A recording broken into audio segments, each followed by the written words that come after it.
우리가 이제 레위기를 보면은 이 레위기에서는요, 이제 그 죄에 대한 부분이 나오는데요. 우리가 사람이 살다 보면은 연약해서 내가 아무리 마음을 딱 굳게 먹고 있을지라도 죄를 짓게 돼요. 짓게 됩니다. 네. 죄를 안 지어야지. 우리가 누가 처음부터 죄를 지으려는 사람이 어디 있겠습니까? 하나님의 백성이 잘해야지라고 하는데 그럼에도 불구하고 죄를 짓게 되는 거예요. 내가 이제 이 죄를 깨닫느냐 아니냐는 거죠. 근데 전에는 죄가 죄인지도 몰랐어요. 그래서 레위기 4장 13절에 보면 만일 이스라엘 온 회중이 여호와의 계명 중 하나라도 부지 중에 범하여 허물이 있으나 스스로 깨닫지 못하다가 하나라도요, 여러분, 우리가 살면서 하나라도 이제 그게 부지 중일 수도 있어요. 알고도 지을 수도 있고 모르고 지을 수도 있는데 그냥 어쩌다 보니까 막 열심히 완벽하게 막 율법을 지키길 원했지만 인간이 연약하다 보니까 하나라도 부지 중에 범했단 말이에요, 죄를. 그런데 이제 그게 죄인지 몰랐어요. 그런데 어느 날 깨달았어요. 누가 그걸 깨우쳐줬든지 아니면 내가 깨닫게 됐든지 깨닫게 됐단 말이에요. 그럼 이제 뭐 고이든 뭐 어떻게든 어쨌든 그 깨닫게 되면 그 사람이 제사장이든 아니면 회중이든 아니면 족장이든 상관없어요.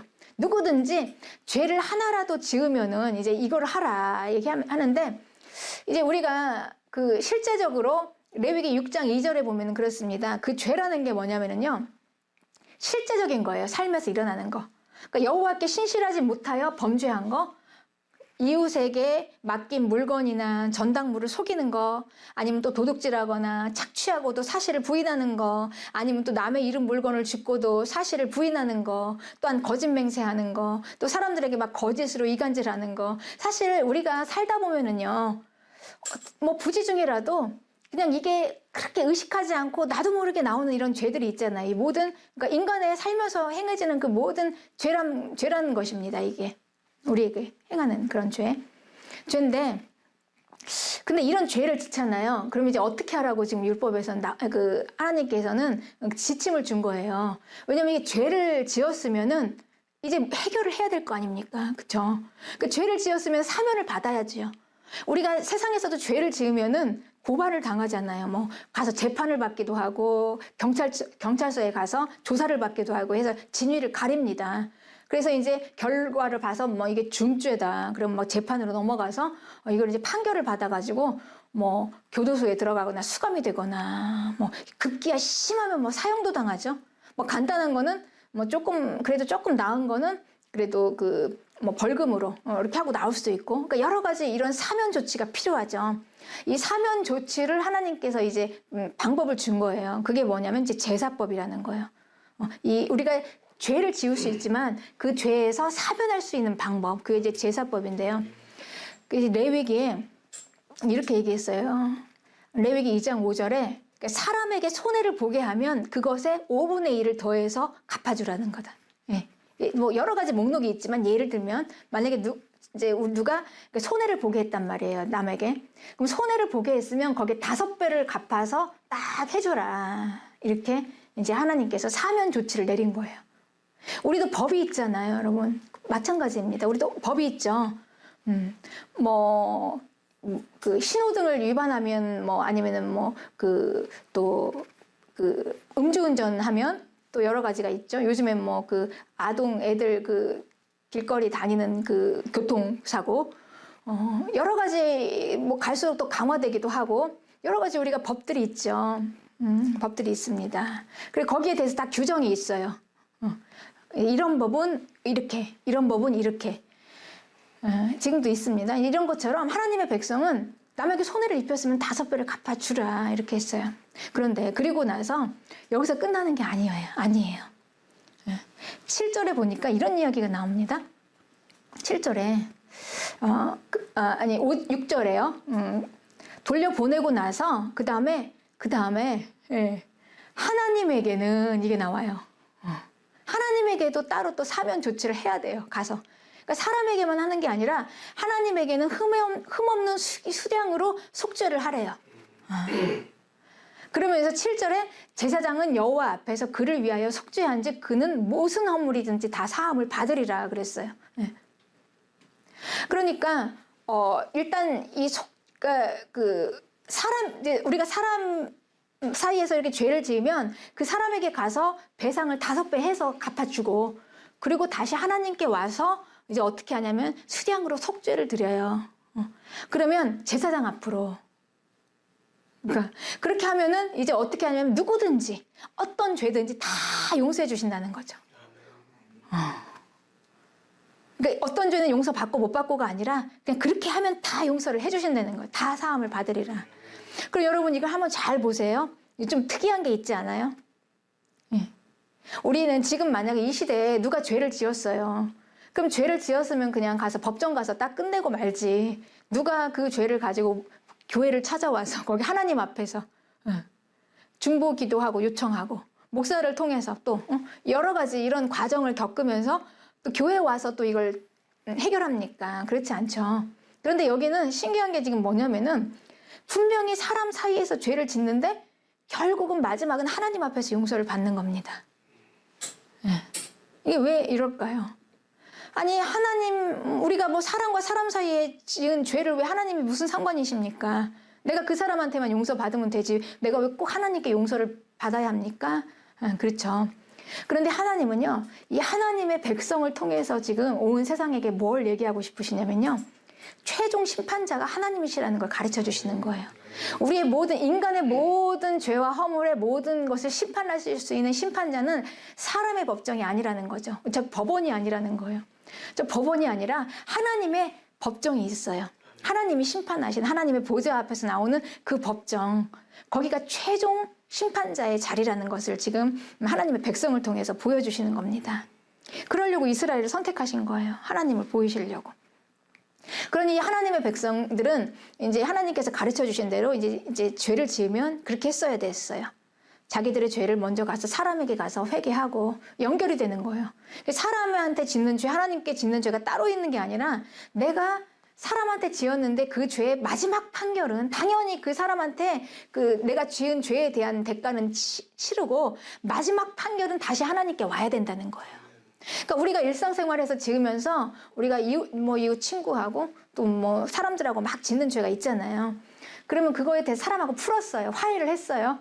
거기서 끝나는 게 아니라 다시 그 문제를 가지고 하나님 앞에 와서 다 완전히 하나님의 심판자 되신 하나님 앞에 회개하고 끝내야 된다는 거죠. 이거를 하나님께서 이제 보여주시는 거예요. 심판자, 하나님의 법정입니다. 그럼 이제 우리는 사람에게 죄를 짓고 또 하나님께 용서를 받습니다. 하나님께. 그렇습니다. 그런데 이 하나님이요, 심판자이신데요. 이 세상의 모든 심판자보다 공정한 심판자세요. 그분 공의로운 심판자. 사람이 할 수 없는 그런 완벽한 계산법으로 너무 완벽해요. 한치의 오차도 없이. 이 완벽하고 이 공정성이 있다는 게 여러분 우리에게는 참 한편으로는 참 좋은 말이에요. 좋은 말인데 또 한편으로는 이게 굉장히 무섭습니다. 얄짤 없다는 얘기예요. 한치의 오차도 없다는 얘기는요, 안 된다는 거예요. 이만큼도. 그래서 우리가 대하다 보면은 정확한 사람들 있잖아요. 한치의 오차도 없는 그 사람들이 굉장히 힘들지 않습니까? 여러분 피도 눈물도 없는 것 같잖아요. 뭐 인간이 저런가 하는데 참 독하다. 참 진짜 못됐다. 악하다. 우리는 그렇게 표현을 하는데 실은 굉장히 공정한 겁니다. 그 사람은. 자기 나름대로 계산으로 하는 거죠. 계산으로. 이게 율법이에요. 이게 이렇게 무서운 겁니다. 그러니 우리가 공정성, 공평성, 공의, 이게 굉장히 좋은 말이에요. 좋은 말이죠, 이게. 좋은 말이긴 한데 우리가 이게 이제 사람에게 적용되잖아요. 그럼 사람에게 적용되면 어떻게 변하냐면 피도 눈물도 없는 독한 자, 이렇게 악독 이렇게 이제 되는 거예요. 야, 어쩜 저렇게 인정머리도 없네. 이렇게 이제 되는 거죠. 특히 우리 한국적인 정서는 그렇잖아요. 우리는 특히 그렇습니다. 우리 한국 사람들, 우리 정서는요. 예전부터 전에는 특히 심했어요. 지금은 많이 우리가 서구화돼서 그렇지 않지만 다 우린 정으로 하지 않았습니까? 인정으로. 좀 틀려도 다 봐주고 아니어도 그냥 하고 아유 괜찮아 이리 와. 그런데 이제 우리가 이제 공의로 많이 가요. 공정성으로. 그러다 보니까 이제 뭐 그냥 짝짝 잘라 눈에는 눈, 이에는 이 딱딱 계산 정확하게 죄 짓고는 절대 못 살아. 죽어. 이렇게 되는 거죠. 사면이 없어. 이게 이제 공의인 것입니다. 여러분 이게 공의예요. 그런데 이 하나님이 완벽하신 하나님이 공의를 가지시고 계시니 그 앞에 와 그래서 두려웠던 것입니다. 그 하나님이 예. 한치의 오차도 없으니까요. 그러니까 자기가 한 것을 대해서 다 갚아내야 되니까 이건 얼마나 두렵고 떨리는 하나님입니까? 그 앞에 서면 그 하나님인 거예요. 하나님께서 이제 이 사면을 위해서 우리에게 가르쳐 주신 방법이 있습니다. 어떻게 하냐? 이게 제사법이에요. 제사법. 그래서 여러분 이 제사법을 우리가 예수님의 십자가를 이해를 못하고 그냥 이렇게 여호와 하나님의 제사법만 보면 뭐 이렇게 복잡하고 이렇게 하냐 이제 이렇게 생각이 돼요. 그런데 우리가 이제 십자가의 복음을 다 이해하고 제사법을 보잖아요. 그럼 참 하나하나가 얼마나 이게 하나님의 사랑인지. 예. 하나님의 계시는 거기서 끝난 게 아니었더라는 거예요. 예. 이 이후에 이미 하나님은요 공의로 우리를 얄짤없이 그냥 탁탁 잘라내려고 하는 게 그게 하나님의 본심이 아니었던 거예요. 그건 하나님의 여호와 하나님을 통해서 우리에게 알려주시는 성부 하나님에 대한 계시고 그 다음 하나님의 그 다음 더 계시는 뭐냐면 예수님과 성령님이에요. 우리에게 주시려는 게 그거였더라고요. 그거였어요. 그래서 이제 어떻게 하냐 이게 너희들이 살려면은 이렇게 해라라고 하는데 이제 이 사면을 받으려면 이제 죄에 대해서 우리가 대가를 치러야 되잖아요. 용서를 받아야 되잖아요. 그 심판자에게 용서를 받아야 되는데 이게 그 하나님께서 우리가 죄에 대한 대가가 있죠. 이 죄에 대한 대가에 대해서 그 최종 판결은 뭐냐면 가장 큰 최종 판결은 사형입니다. 사형, 죄. 그래서 이 하나님에게는요 큰 죄, 작은 죄가 없어요, 여러분. 우리는 그렇잖아요. 어떤 거는 그냥 벌금 내고 끝날 죄가 있고, 어떤 거는 좀 뭐 3년, 5년, 10년. 어떤 거는 뭐 무기징역, 어떤 건 사형까지 가는 것들이 있죠. 그런데 이 하나님 앞에 다 들어오잖아요. 그러면 벌금 낼 죄, 무기징역 받을 죄, 10년짜리 아니면 사형, 뭐 이게 다 똑같아요. 하나님 앞에서는. 그러니 무조건 죄는 뭐냐? 다 사형인 거예요. 하나님 앞에서는 그렇습니다. 큰 거 작은 것이 없어요. 그래요. 그럼 이제 결국은 죄를 지면 다 누구나 죽게 된다는 얘기예요. 사형당해서. 그럼 여기서 사면을 받아야 되잖아요. 사면. 그럼 사면 받는 방법으로 하나님께서 주신 게 뭐냐면 짐승의 피인데 왜 이게 하필이면 짐승의 피냐. 짐승의 피가 레위기 17장 11절에 보면요. 육체의 생명은 피에 있다. 내가 이 피를 너희에게 주어서 단에 뿌려 너희의 생명을 위하여 속하게 하였나니 생명이 피에 있으므로 피가 죄를 속한다. 이렇게 얘기하세요. 그리고 17장 14절에는 모든 생물은 그 피가 생명과 일체다. 그러니까 육체의 생명이 피다라는 거예요. 그거하고 같은 이제 하나님께서는 가르쳐 주신 거죠, 우리에게. 그러니까 육체의 생명이 어디에 있냐? 피에 있다라는 거예요. 그러니까 이거를 우리가 조금 더 깊이 생각해 보면은 그러니까 아기를 이렇게 뵌 임산부가요. 어느 날 갑자기 유산을 했습니다. 근데 유산을 하면 그때 피덩이가 쏟아져 나와요. 그러니까 생명이 그냥 처음에 피로 뭉쳐 있다는 증거죠. 우리 피덩이 그러잖아요. 처음에 갓 태어난 아이. 근데 참 그러고 우리 옛날 어른들이 참 지혜가 있었어요. 어떻게 그 사람의 육체의 생명이 피라는 걸 알아냈을까요? 피덩이라고 표현해요. 피덩이 때 내가 너를 안고 이렇게 얘기하잖아요. 피덩이. 그러니 이 육체의 생명이 피라는 거죠. 그러니까 이거는 그냥 하나님이 한 게 아니라 이건 아주 과학적이고 그냥 하나님이 인간을 만드셨으니까 아는 거예요. 그러니까 너희들이 내 육체가 결국은 피다라는 거죠. 그러니까 육체하고 피가 육체의 생명하고 사는 거, 생명이라는 게 사는 거죠. 사는 거, 육체. 그거하고 피하고 이게 똑같다. 일체다. 일체. 하나다. 이렇게 이제 얘기를 해준 거예요. 그러니까 이 육체의 생명이나 피나 똑같은 거니까 결국은 이 피로 갚으면 된다는 얘기예요. 그러면은 사람의 피, 사람의 몸. 근데 이게 사람의 몸이나 짐승의 몸이나 육체죠. 육체의 몸은 결국은 사람의 피 대신할 수 있는 게 짐승의 피로 대신하는 걸 하나님께서 허락해 주신다는 겁니다, 여러분. 이해하십니까? 네, 그렇죠. 그러니까 이 피로 이제 결국은 하나님께서 허락하셔서 사람이 죄를 졌을 때 이 짐승의 피로 짐승을 잡아서 그 피를 뿌려요. 네. 그러면 이제 충분히 갚아진 거예요. 자기가 한 것처럼. 그래서 이제 사면을 받게 됐습니다. 그러면 아까 하나님께서 레위기에서 말씀하신 대로 무슨 죄든지 다 용서하시겠다. 그 약속을 이제 이루시고 딱 사면이 돼서 나오는 거죠. 그런데 여러분 십자가 사건이 뭐냐면은요. 이 십자가 사건이 이 짐승의 피를 하나님의 피로 이루신 겁니다. 십자가 사건이. 예. 그러니 보세요. 예수님께서는 이 땅에 사람으로 오셨죠. 그렇죠? 예수님께서 인간으로 오셨단 말이에요. 사람의 몸으로 오셨단 말이에요. 그런데 예수님께서 사람의 몸으로 오셔서 이제 사람의 몸을 위해서 예수님께서 육체는 피죠. 육체의 생명은 피죠. 예수님께서 사람의 몸으로 오셔가지고 오셨는데 그 몸이 결국은 뭐냐? 피인데 그 피가 뭐냐? 하나님의 피라는 거예요. 하나님의 피. 그러니까 예수님께서 이 사람의 몸으로 오셔가지고 사람을 대신해서 이제 사람의 모든 죄를 지시고, 그죠? 이제 이걸 대속, 대신 하신 거예요.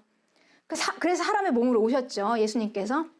그래가지고 이 육체의 생명은 피다 해가지고 그 피로 속하려고 딱 했는데 그 피를 흘려봤더니 그 피가 하나님의 피더라는 거예요. 하나님의 피. 그러니 이 하나님의 피가요. 하나님의 피는 하나님의 생명이죠. 생명하고 생명. 그런데 이 하나님의 피가 하나님의 피는 영원한 생명하고 연관이 된다는 거죠. 예수님이 비록 사람의 몸으로 오셨지만 하나님의 피가 흘러지는 순간 예수님의 사람의 몸이요. 이 하나님의 생명으로 영원히 다시 사신 거죠. 그러니까 사흘 만에 다시 살아나신 거예요. 그 생명이 죽을 수가 없으니까. 하나님의 피로 하나님의 생명이 죽을 수가 없으니까. 그러면 이 피가 어떻게 하냐면요. 그렇게 해서 믿음으로 받은 자들은요. 이 피가 그 마음을 씻어요. 깨끗이 씻습니다, 여러분. 이 피가. 그러니까 이제 이 피가 우리의 마음에 있는 이 죄를 깨끗이 씻어요. 그러니 이 존재가 하나님의 백성이라는 이 존재가요. 이제 완전한 의인이 되는 거예요. 예수님의 십자가에서 이걸 하신 것입니다. 그러니 여러분 이게 할례하고 비교가 됩니까? 이 할례, 몸에다가 하나님의 백성의 표시를 내는 이 할례하고요. 이 예수님의 피로 우리 마음을 깨끗이 씻어가지고 완전한 의인으로 하나님의 자녀로 딱 하나님께서 만드신 의인하고 보세요. 할례로 몸 찢어가지고 겉에 모양만 딱 낸 하나님의 백성하고 이게 비교가 되겠습니까? 여러분 비교 불가해요. 이건 비교할 수가 없는 거예요. 그렇죠? 어떻게 이게 비교가 됩니까? 그래서 예수님의 십자가 앞에 이 할례는요 그냥 폐기 처분되는 겁니다. 네. 그러니까 이 일에 예수님의 십자가에서 이 할례와 율법이 얼마나 무력한가. 그렇습니다. 그러니까 바로 이런 자들이 이렇게 구원받은 자들이 하나님의 백성이다. 아멘. 이렇게 생명받고 그 피로 예수님의 피로 생명받은 자들 하나님의 백성이다. 그러니 이제 할례로 하나님의 백성하고는 도저히 이거 비교할 수가 없는. 할례로는 그냥 몸만 표시내서 이스라엘 하지만 이 예수님의 피로 하나님의 백성을 넘어서 하나님의 자녀가 된 자들은요. 이제 완전히 이 존재 자체가 진짜 의인이에요. 진짜 이 마음이 완전히 죄로 씻겨집니다. 그러니 우리가 보세요, 여러분. 우리가 보통 죄의 출처가 어디일까요? 죄의 출처. 이 죄의 출처는 몸이 아니에요. 우리 마음이에요. 내 몸이 죄를 짓는 게 아니라 실제적으로 내 마음에 무엇이 있냐가 그 죄를 짓게 합니다. 그러니 우리가 내 몸이 안 움직여져가 아니라 그래서 마음이 일어나야 돼요. 마음이 일으켜져야 됩니다. 그래야지 몸이 일어날 수가 있어요. 그러니까 이제 결국은 마음이에요, 마음. 그러니 마음이 깨끗이 씻겨지고 죄가 없어야지만 이 죄를 안 짓는 거죠. 피로 깨끗이 마음이 씻겨진 자에게 예수님께서 이제 성령을 주시는데 하나님이 함께 임재하시잖아요. 그럼 이제 하나님의 자녀는 어떤 존재가 딱 되냐면요. 죄를 짓고 싶어도 지을 수가 없는 사람. 이게 그리스도인입니다. 이게 저와 여러분입니다. 여러분이 공감 가지 않습니까? 우리는 다 공감이 가죠. 이게 무슨 의미인지 알잖아요. 내가 이만큼 죄를 지면 견딜 수가 없어요. 그날 밤에 잠이 안 와요. 그렇죠? 계속 찔릅니다. 네. 이렇게 하면 안 되는데 이거 안 되는데. 결국은 우리가 회개하고요. 돌이킬 수밖에 없어요. 안 짓게 됩니다. 하나씩 죄를 버리게 돼요.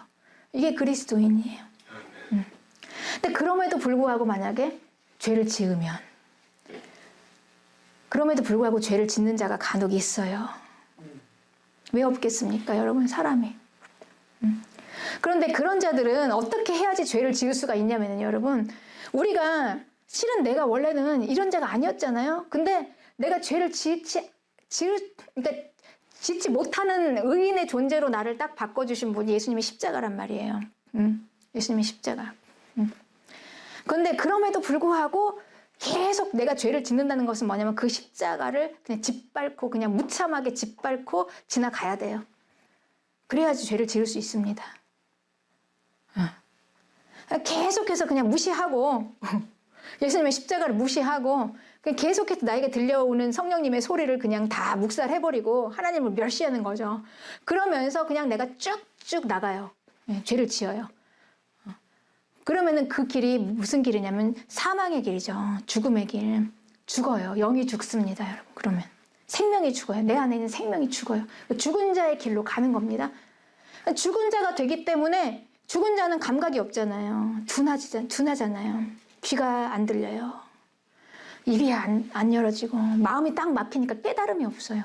계속해서 강팍해지면서 그냥 죄를 짓다가 그러다가 이제 뭐 하나님의 긍휼하심을 입지 못하고 사망으로 그냥 가든지 아니면 그 가운데서도 그냥 다시 회개하고 돌아와서 생명의 길로 가든지 이런 거죠.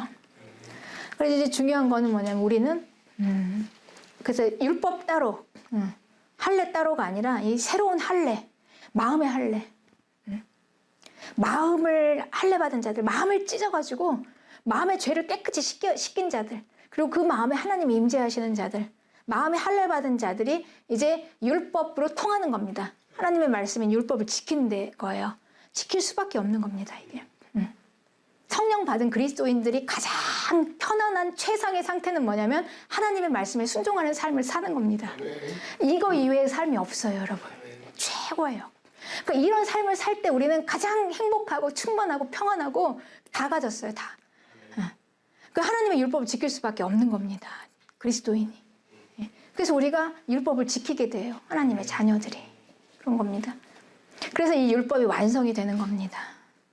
완전한 율법을. 그러니까 하나님의 구원은요, 예수님을 통해서 우리에게 하나님께서 계시하신 예수님을 통해서 그리고 성령님을 우리에게 보내주셔서 행하신 우리의 구원은요, 그냥 뭐 이만한 여러분 그 하자가 없어요. 완벽합니다. 퍼펙트해요. 그러니까 존재면 존재, 뭐 아니면은 그러니까 할례면 할례가 존재예요. 백성의 존재. 행하는 율법이면 율법. 퍼펙트하게 완전하게 우리한테 이제 이거를 성취할 수 있도록 하나님께서 우리를 이끌어 가시는 겁니다. 그래서 우리가 이 완전한 자가 되어서 하나님 나라에 들어가는 겁니다. 그렇습니다, 여러분. 그래서 예수님께서 마태복음 5장 17절에 내가 율법이나 선지자를 폐하러 온 줄로 생각하지 말아라. 폐하러 온 게 아니라 완전하게 하려 왔다. 이 말입니다. 그러면서 20절에 너희 의가 서기관과 바리새인보다 더 낫지 못하면 결코 천국에 들어가지 못하리라. 보세요, 여러분. 예수님께서 이 구원 얻은 이 천국 백성을 이렇게 만들어 놓으셨는데 죄를 못 짓는 존재로 하나님의 말씀을 지킬 수밖에 없는 존재로 다 우리에게 갖춰주셨는데 그럼에도 불구하고 우리가 이런 의를 행하지 못하면은요, 이건 뭐가 문제가 있다는 거죠, 대단히.